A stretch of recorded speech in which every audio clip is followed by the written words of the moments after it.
Hey guys, I'm Zach.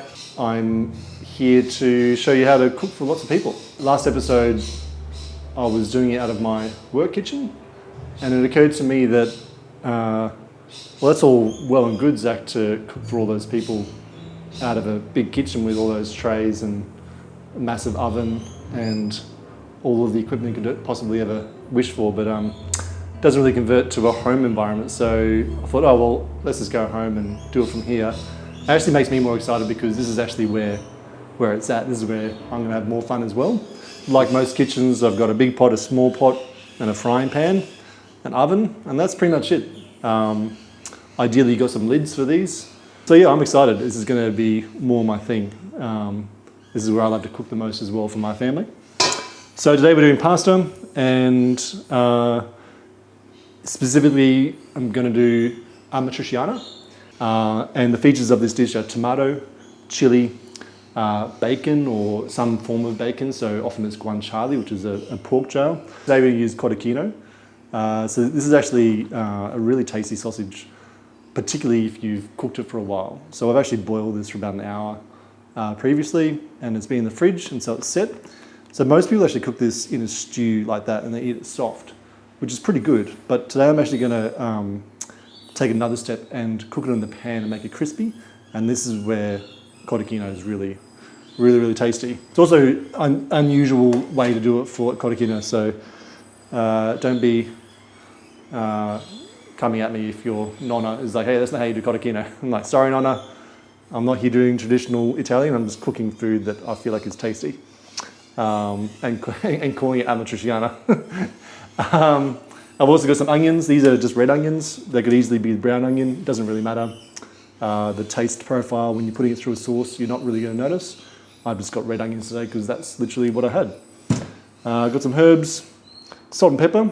Oh, a note on salt and pepper, get yourself just the stuff that's ready to go. So cooking salt and ground pepper, rather than the stuff you've got to crack, because when you're cracking the salt and pepper, it just takes forever. Like, it's fine for one person, but if you're doing it for 10 people, that's a lot of extra movement. It's just, you know, it really grinds my gears. Ah, it grinds, there you go.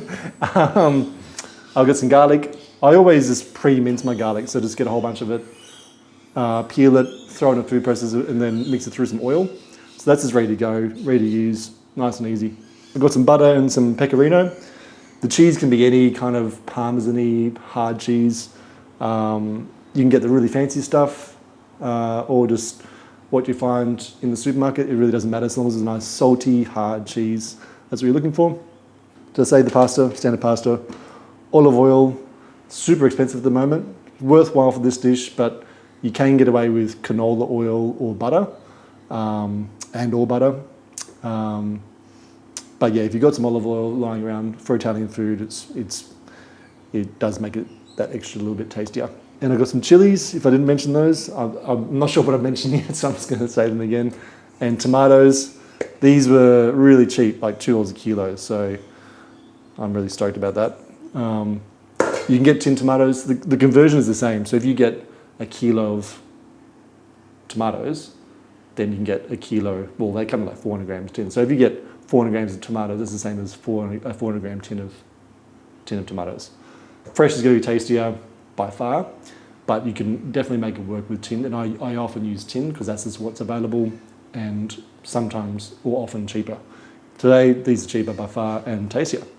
Let's get cracking. So whenever you're cooking, first things first, heat is on. So put the oven on, and I'll get the stoves on. And basically you just want to get moving. Like, another kind of thing I really like to do is I like to think about how can I get this done as quickly as possible. I don't know, it's just, I find that a fun way to work. I'd like to share that with you. So I'm going to fill this up with water, get it on the boil for the pasta. It's good to get the pasta on early because I need to use that pot for the sauce later. So get the pasta cooked, get it off, and I'll show you that later.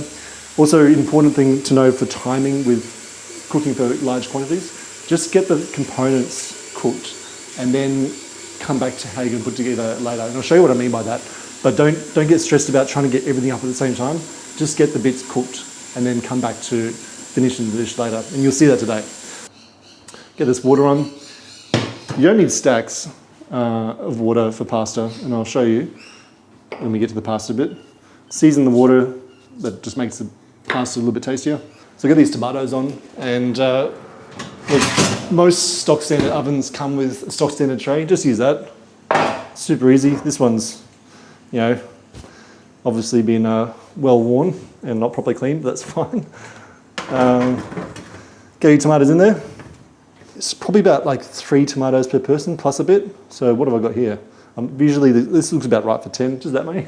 But let's see, 1, 2, 3, 4, 5, 6, 7, 8, 9, 10. Yeah, so I've actually pretty much got bang on 3 tomatoes per person plus 4 extra. The plus is always nice.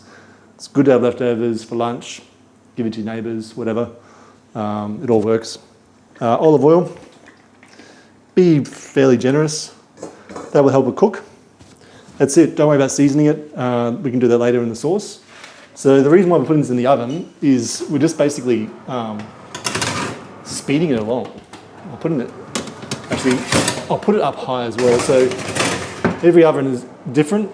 This one is a top-down element, so it's hottest at the top. Your oven might be different. Basically you want it as hot as possible. Those tomatoes should be sizzling in no time if it's hot. If you are lucky enough to have a really amazing oven that's actually hot, then just check it. Like if it's super sizzling and starting to char, then turn down a bit. But look, most domestic ovens aren't really cutting it for heat, and 275 is not 275. It's more like, I don't know, 180 or something, 200. All right, so tomatoes are in. Water's almost boiling. We'll get these onions on. So these pans are on just a medium heat. That pot is on high heat. And once I've got food in here, I'll turn these up.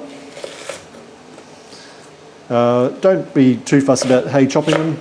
I'm just going super rough. Doesn't really matter.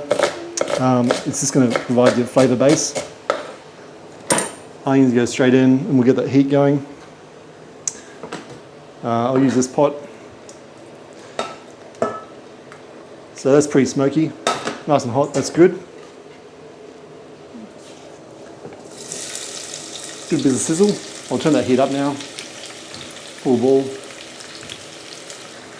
Oh, that was 3 big onions. So I was working to like one big onion is going to be good for 3 to 4 people. Season as you go is super important. If you're seasoning at the end, then the salt in particular is going to sort of sit in the front of your palate. Whereas you season at the beginning, the salt and the pepper and whatever else you're working with, whatever spices, it will meld through the food. Particularly with onions, if you're using it as a flavour base, that's the most important part of your cooking, is to season at the start to get that flavour going. Same with the olive oil. Just get plenty in there. It should be glistening. It should visually look nicely seasoned. And that's on its way. I'm going to put a lid on this. Question of lid on or lid off, it just comes down to what you want to do. So I want to speed this up a bit and build up some moisture and get the onions cooking evenly. And because there's so many onions in a small pot, that's a good way to do that. If that was a larger surface, like if I was using that pan, for example, it'd be less necessary to use a lid because there's more surface area. It's cooking a bit faster. Water's on the boil, so I'll get this pasta in. So it's roughly like 60 to 70 grams per person. I'm feeding 10, so I'm just going to do 2 packets. I never do like a half packet. Like I just put it all in. So if I decide later that's too much pasta, which it probably will be for the sauce, I won't use it all. I'll just keep it aside and put it in the fridge and use it for something else. The most important thing with cooking pasta is not the volume of water. You just need enough water to cover the pasta. And then after that, it's just stir it. So just stir it, stop from sticking. Don't put oil in it, that doesn't do anything. Oil is for flavour, you're just losing it in the water, and it's not going to make the pasta stick less. The only thing that stops it sticking is stirring. Even rapid boil, that's not relevant. Stirring, that's it. So I'll just stir that again in a few minutes to make sure. And once it's rolling, then you just leave it. All right, let's get this Cotechino one. So this is from the fridge, so it's nice and firm, easy to dice. And I've got 5 Cotechino sausages here, so I'm working on half a sausage per person. All right, so hot pan, sorry. That's hot pan, olive oil, Cotechino in. A good rule of thumb for cooking with heat when you want charring is to just leave it. Don't play with it. Just let it cook for a bit, and then once it's done that once it cooks for about 3 or 4 minutes, then start playing with it. If you play with it too soon, it'll just start falling apart, and you won't get the colour. Have a sink ready to go, so you can just quickly wash up and get back to it. Also, washing as you go, cleaning as you go is a really effective party trick. If you're cooking for a bunch of people and at the end of it there's nothing left in the kitchen, it's like a magic trick. It's one of my favourite things about cooking for lots of people is the effect of being a magician. It's like, did all this work and you can't see a single scrap of evidence that it ever happened. I love that. So there's not much left to do. I'm just going to chop some chillies for later.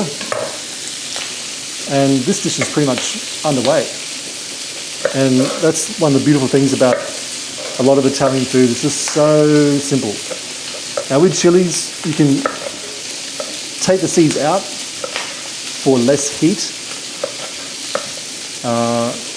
and still keep that lovely chili flavour. So I take the seeds out, just get a teaspoon and just scoop it out.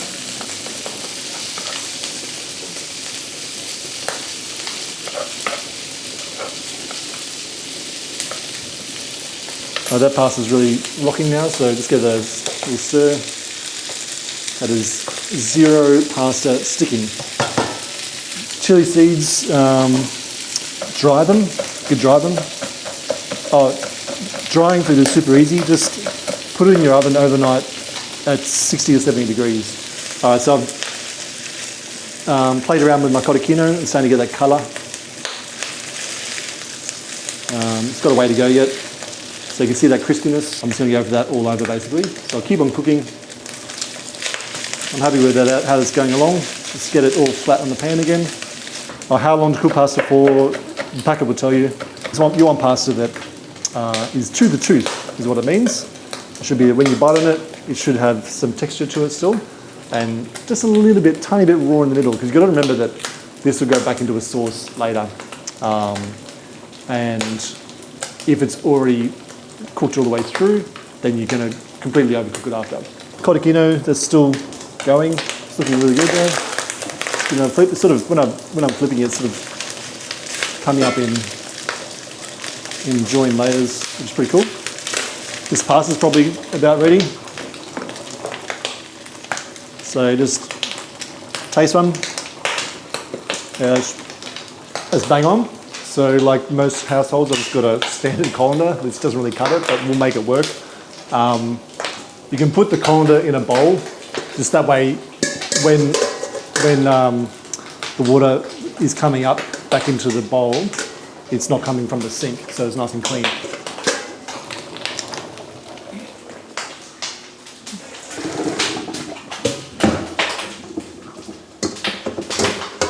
Okay, so the colander technique worked a treat. About half the pasta is in the colander, half is in the pot. Just a little bit more, just get the last of that liquid out. But that's pretty much all gone. Right, so we're going to set this pasta aside.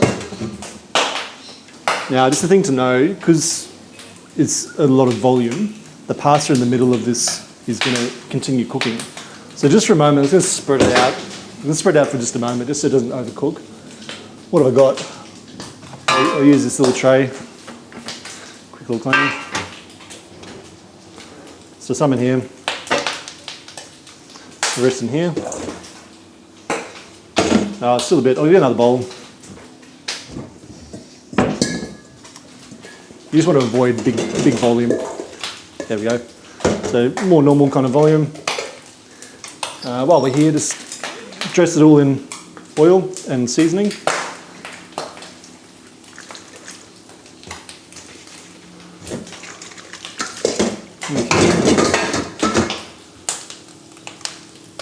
Bit of extra salt, bit of pepper. You always want every component you're cooking with, you want it to be delicious in its own right. So I shouldn't have to compensate for adding the pasta to the sauce later because the pasta is already delicious. I'd be happy to eat this pasta by itself, as I would the cotechino or the tomato sauce. Each of these components should already be delicious. It's just a good rule of thumb. So when you're cooking, just taste as you go, make sure it's delicious. That's delicious. I'll check these tomatoes, see how they're going. Ah, yeah, sweet. So we'll get those on. Just in time, I've got this pot ready. Turn these onions down too. I can just see there's a lot of steam coming out there, so it's really humming along. Probably should give that a stir. So yeah, always use your senses. If you see something like, lots of smoke and steam, then it's time to give that some attention. Oh yeah, guess what? I've charred the bottom of that. That's fine, that's an easy fix. Actually, well, we're going to transfer anyway, so I'll just transfer into this pot now. So this is the pot I just used to get started. Now I'll go to the big one. So you don't really want that. You don't want the charring. That wasn't very good cooking. I just accidentally turned it on high heat. It was the wrong element. I don't know my elements. So that's fine. The onions are going to be delicious and they're not actually burnt. The most important thing is you don't use that pot to continue cooking because that carbon will come off the pot and back into the cooking. Onions in this big pot. Add some garlic. I'm going to add all of that. Make it delicious.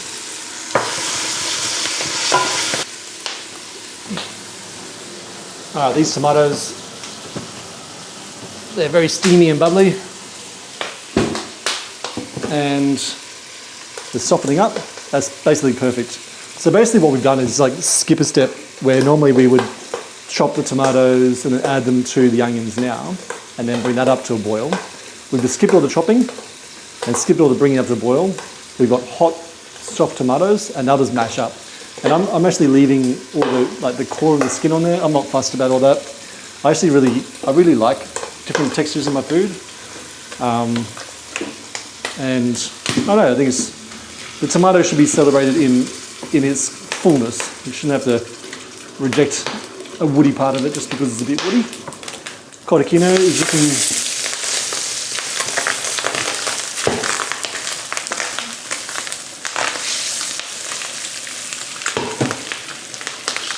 looking good.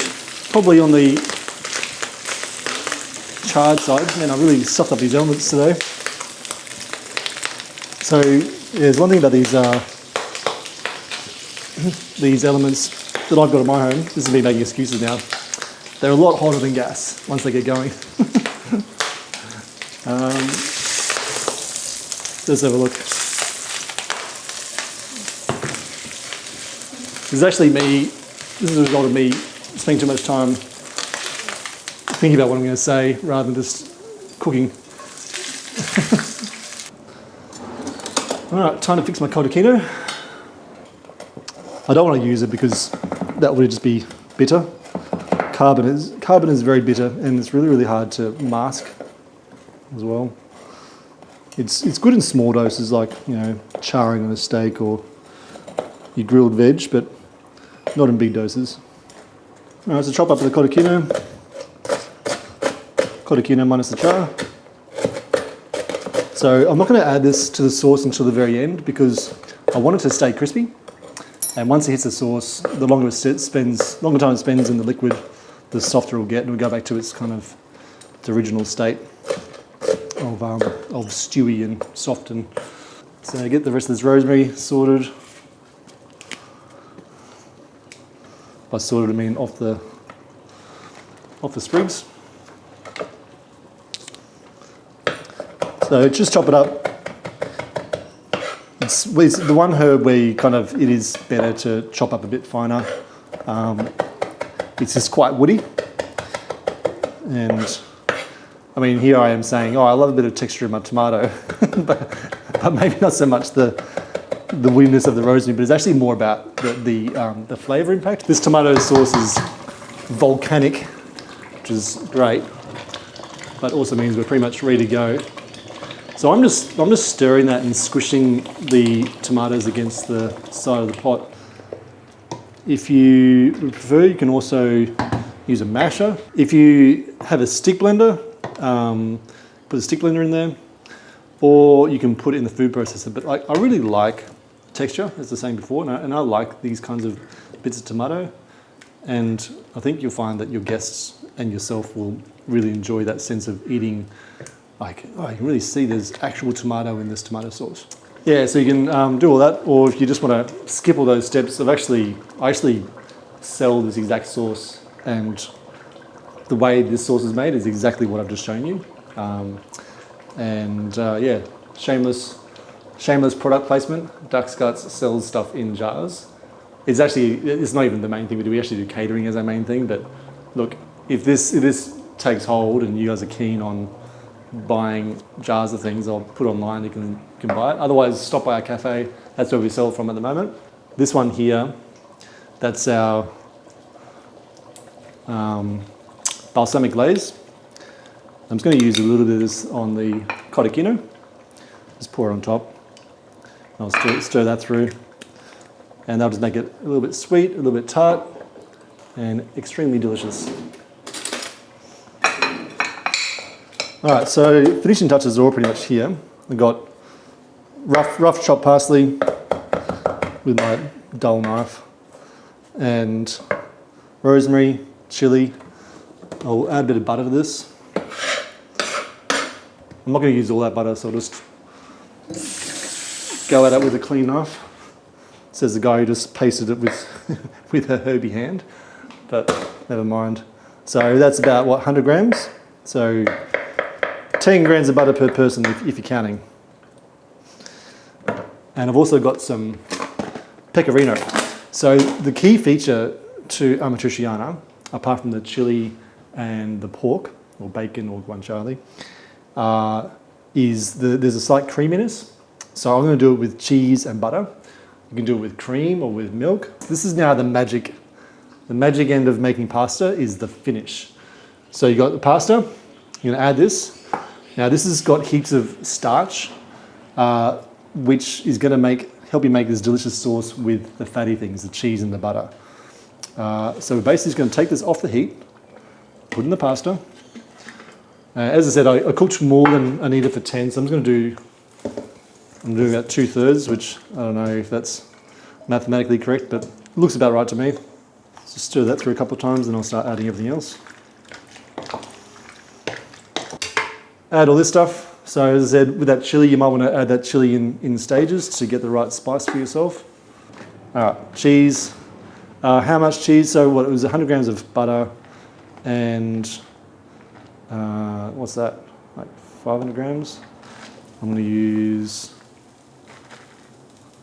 I reckon I've used about 300 grams of cheese. So it's a good amount. All right, so just stir that through. And basically those fats from the olive oil, cheese, butter, and the guanciale, which I'll add now. Those fats are going to meld. Maybe it's emulsify. I'll check that. I'll check what the science is. We're going to do something with the starches. And that's what's going to form the sauce. And it's going to be glossy and just a little bit, it's going to have a bit of a hold to it. So it's not going to be runny and watery. It's going to be lovely and glossy and slightly thick. It's looking pretty good. I'll have a taste. I reckon we're on the money though. So really good consistency. It's not falling off like water, it's staying on the pasta. Actually, pasta's often, like this penne for example, has got little grooves, and they're designed to actually hold all the sauce. The same with the tube in the middle. It's all there for holding as much flavour as possible. Tomatoey goodness. A bit of tomato skin, chunky bit of rough chopped parsley. It's pretty good. It just needs a bit more seasoning. And remember that I didn't season those tomatoes. So I'll just add a bit more salt to that. Pepper's good. tidy up the kitchen quickly, get this leftover pasta out of the way. In the fridge, ready for lunches.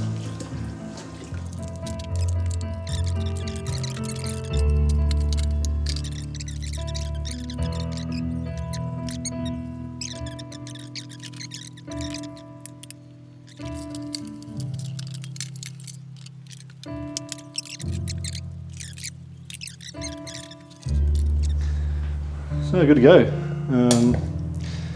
A magically clean kitchen. Pasta ready to go for your party of 10 or so. Or, casual gathering, doesn't have to be a party.